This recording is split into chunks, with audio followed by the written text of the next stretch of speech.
안녕하세요. 이번에는 판결 경정이라는 제도를 처음 써봐가지고서는 인정된 케이스를 한번 소개해 드리려고 합니다. 별로 기대를 하지는 않았어요. 이게 인정될 거라고. 좀 난감했던 상황이었는데, 판사님이 이제 경정 결정을 해주시기 직전에, 저한테 전화를 하셔가지고서는 이게 판결이 확정된 상황인데, 상소도 하지 않고, 근데 왜 이렇게 경정을 하느냐고 물어보시더라고요. 그래서, 그러면서, 사실 이게 질문하기 부끄럽기는 한데, 이유가 궁금하긴 하다. 이러고선 2번 정도 물어보셨는데, 제가 그 2번 질문하신 거에 대해서, 당사자와 얘기된 바가 있는 거니까, 그냥 해주실 수 있으면 해주시라. 이렇게만 말씀드리고서는 얘기는 안 드렸는데, 되게 궁금해 하시더라고요. 이 안에서도, 말씀드리진 않을 겁니다. 좀 그런 내용이라서요. 그래서 어쨌든, 근데 아마 관련된 문제 가지고 계신 분이거나 변호사들이면 아마 이해가 갈 겁니다. 왜 이렇게 경정을 구하려고 그랬던 것인지. 일단 경정을 구한 맨 처음에 판결문이 있을 거잖아요. 그 판결 내용과 관련된 사실관계부터 먼저 말씀드리겠습니다. 사실관계가 엄마가 아들한테 한 소송인데요. 일단 기본적으로 제 의뢰인인 원고는 엄마고 피고는 아들입니다. 원고의 남편이 죽어서 남편이 소유하던 부동산들을 상속분에 따른 등기를 해야 하는데 엄마 쪽으로 등기하지 않고 아들에게 명의신탁하면서 증여를 등기 원인으로 한 등기가 이루어졌어요. 그래서 증여 등기가 이루어졌어요. 엄마와 아들 사이에서 내부적으로는 엄마의 그리고 외부적으로는 아들의 소유로 하는 계약을 하게 된 겁니다. 그러니까 증여가 외관인데 실질적으로는 명의신탁이라 해서 저번에도 말했지만은 이게 대외적, 대내적 소유를 분리하는 게 명의신탁인데 이제 나중에 돼가지고 엄마가 이제 자기 명의로 등기해도 괜찮을 만한 상황에 놓여져서 다시 돌려달라 했는데 아들이 주지 않은 겁니다. 그래서 이를 되찾기 위한 소송을 한 거예요. 명의신탁 상태에서 이렇게 되돌려받는 방법론에는 두 가지입니다. 일단 명의신탁 약정 자체나 그 등기는 무효라는 부동산 신명법상의 내용이 있어요. 양자간 명의신탁인 경우에는 이 경우 양자간 명의신탁이라는데 이 경우에는 특히 그렇죠. 그리고 이거 강행 규정입니다. 어떨 때에는 이런 강행 규정을 위반으로 한 경우에는 무효를 주장해서는 안 된다. 당사자 좀 일방이. 그런 논리도 있지만은 이 경우에는 해당되지 않습니다. 그러니까 무효를 주장해도 신의책에 반하지 않게 돼요. 이때에는 소급적으로 무효로 보게 됩니다. 그리고 반면에 명의신탁을 해지해서 그에 따른 이제 부당이득이나 원상회복을 구하는 경우에는 원래 해지라는 것이 장래효만 있습니다. 그래서 이렇게 장래효만 인정되는 경우에는 효력 발생 시점이 달라지죠. 그래서 소급효가 아니게 되고 해지한 시점 이후에 돌려받는 이런 특이성이 있습니다. 이렇게 효력 발생 시점에 차이가 있기 때문에 이 판결 경정을 구한 거예요. 맨 처음에. 그리고 아까 말씀드렸듯이 전화 온 판사님한테는 혹여나 싶어가지고 말씀 안 드리고 숨겼지만은, 그리고 여기에도 말씀 안 드리겠지만은, 어쨌든, 요것 때문에 그렇게 판결 경정을 구한 겁니다. 본안에 관해서 어쨌든 조금 말씀드리자면 서증 인부라 그래가지고, 서면 증거, 서류에 된 증거를 인정하느냐 안 인정하느냐 여부에 따라서 입증 책임이 달라지는 부분이 있는데 거기에 관해서 조금 얘기할 게 있어가지고 이 사례에서는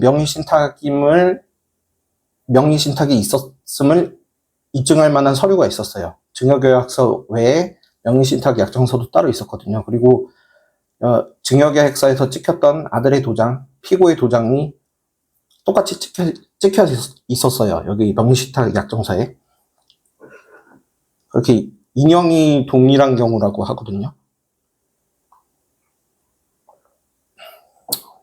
이런 경우에는 2단의 추정이라 그래가지고서는 이거를 또 설명하기는 귀찮으니까 이에 따라서 결국에는 처분 문서에 찍힌 그 도장이 만약에 위조되었다 이렇게 주장하는 사람이 있을 때는 그 입증 책임이 위조를 주장하는 자에게 있어요. 그러니까 이 경우에는 피고가 이게 위조되었다든가 어쨌든 간에 내 의사에 기하지 않고서는 찍혔다는 부분을 입증한 그 입증 책임이 있습니다. 그래서 그거와 관련해 가지고 제가 이렇게 띵 띄워줄 요 서면처럼 서면을 써서 냈고요. 그리고 변론기일이 와가지고서는 판사님한테 이거 조서로 남겨주시라, 피고의 답변을 조서로 남겨주시라 이렇게 해가지고 요청했습니다. 그래서 이렇게 그래서 승소한 케이스인데 여기서 문제점은 왜 판결 경정을 구했냐면요, 판시에서 명의신탁 해제에 따른 승소 판결을 해줘버렸습니다. 그 아까 언급했듯이 등기가 돌아오게 된 시점 언제부터 혈압 발생이 언제부터 발생되냐 이게 중요한 사례였기 때문에 판결 경정을 구하게 된 케이스죠. 원래 처분권주의라고 그래가지고 이제 본래 법원은 당사자가 신청한 범위 내에서만 판단할 권한을 준 거지 그 외에 보이는 사실관계가 있다고 하더라도 여기에 대해서는 일절 판단하면 안 돼요. 그게 처분권주의라는 건데 그 변론주의, 처분권주의라는 거는 원래 민사소송법상의 굉장히 큰 원리입니다. 그래서 요 벗어나서 판단하면 안 되는 거예요. 그래서 우리가 주장한 청구 원인, 그러니까 저희가 주장했던 거는 무효임을 전제로 한 원상회복만 구했거든요. 근데 해지에 따른 그 부당이득 반환을 해줘버렸기 때문에 그 명의신탁 해지를 청구 원인으로 삼는 바가 없었거든요. 근데도 판시에서는 나중에 등기 집행 시에 해지에 따른 원상회복이 이제 등기부에 보면 나중에 보면 나옵니다. 등기부 원인의 해지에 따른 것이다, 증여에 따른 것이다, 아니면은 뭐 명의신탁 약정 무효에 따른 무효를 원인으로 하는 것이다, 뭐 이런 것들이 기재가 되게 되는데 해지에 따른 원상회복을 할 수밖에 없도록 판결해서 이게 문제됐던 겁니다. 그래서 이제 판결 경정이란 그 제도에 대해서 말씀드리자면은 판결의 내용을 변경하지 말아야 돼요. 그 변경하지 않는 범위 내에서 표현상 잘못이 있을 때 굳이 상소에 의하지 않고 집행에 지정되지 않도록 판결법은 스스로 이를 고치는 제도입니다. 그 조문이나 이런 제도 자체에서는 법원 직권에 따르거나 신청에 따른다고 하는데 당연히 실무적으로 보면은 이거는 그 당사자가 신청해야지 되는 거예요. 그래서 여기서 보면은 이게 표현상 잘못이라고 돼 있잖아요. 분명한 계산 실수나 어떤 기재상 잘못이 있어야 돼요. 그리고 판결 확정 이후에도 신청할 수 있고요. 하여튼 아까 말씀드린 그런 문제가 있어서 이렇게 판결 이유를 판결 경정 신청 이유를 썼습니다. 그리고 이렇게 판결 경정 결정을 해줬어요. 발음이 너무 어려워. 근데 이게 판결 경정을 안 해줄 수도 있을 뻔하다고 생각했던 이유는 아까 보여드렸던 신청 이유를 보게 되면은 우리가 쓴 청구 원인에서 피고가 반환 거절하고 있다, 응하지 않고 있다, 이런 말을 쓴 게 있습니다. 그러니까 이 내용을 보면은 명의신탁 해제에 따른 원상회복을 구하는 취지가 청구 원인상에 포함되어 있다고 볼 수가 있게 돼요. 그런 경우에는 이제 그렇게 만약에 본다고 치면은 판결 경정이 허용되는 이유는 아까 봤듯이 표현상, 기재상 어떤 딱 명백한 오기, 잘못 쓰여졌다는 거죠. 그런 거에 한정되니까 청구 원인에 내포된 부분을 가지고 설시 이유를 삼은 점에 아무런 잘못이 없다, 오기가 없다, 잘못된 기재가 아니다, 이렇게 보아서 판결 경정을 안 해줄 수도 있었기 때문에 이게 될지 안 될지 좀 아리까리한 상황이었어요. 제가 말하고 있는 상황이 전달이 되는지 모르겠습니다. 그리고 이런 경우에는 전무승소한 케이스예요. 원래 항소를 하려면은 주문에 해당되는 청구 취지에 대한 답에 해당되는 법관의 답에 해당되는 청구 취지에 관해서 뭔가 불복할 점이 있어야 돼요. 그 판결 이유 부분에 있어서 내가 조금 걸리적거리는 게 있다고 해서 거기에 대해서 다툴 수는 없습니다, 원래가. 이게 원칙이기 때문에 그렇기 때문에 이게 상소를 통해서는 해결할 수가 없었던 사안인 거죠. 이 문제점을, 저희가 가진 문제점을. 오로지 판결 경장에 기댈 수밖에 없던 상황이었습니다. 근데 아리까리하고 막 이랬는데 판사님이 전화도 오시고, 그리고 판사님이 왜 이렇게 하려고 그러는지 궁금해 하시는 것도 조금 신기한 경험이었고요.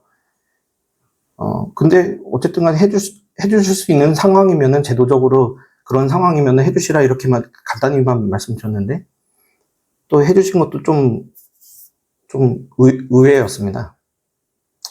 사실 저희들 같은 변호사들이 현장에 좀 더 가까운 사람들이에요. 그래서 우리가 아는 현실을 판사님들이 좀 모르는 경우도 있고, 법원에 현출되지 않는 부분들은 판사님도 좀 모르고, 솔직히 이걸 아실 필요 없죠. 저희들도 예를 들어서 당사자가 저희한테 살짝 거짓말 하는 부분들이 분명히 있거든요. 근데 그걸 징의 여부를 꼭 엄청나게 저희가 막, 얘가 거짓말 하나 안 하나 이렇게 막 엄청나게 궁금해하지 않습니다. 솔직히 말씀드리면. 그래서 저 변호사 잘 모르네 이렇게 생각하실지 모르겠는데, 저희는 어차피 자료 가지고서는 일하는 거고, 당사자 속에 있는 거 뭐 거짓말 탐지기 맨날 할 것도 아니고, 일에 관계되는 거 아닌 이상이야 뭐 그거를 우리가 일일이 판단하지 않습니다. 그런 거랑 마찬가지라고 보시면 돼요. 그래서 어쨌든 약간 흥미로운 경험이었어서 이렇게 얘기를 드리게 되었습니다.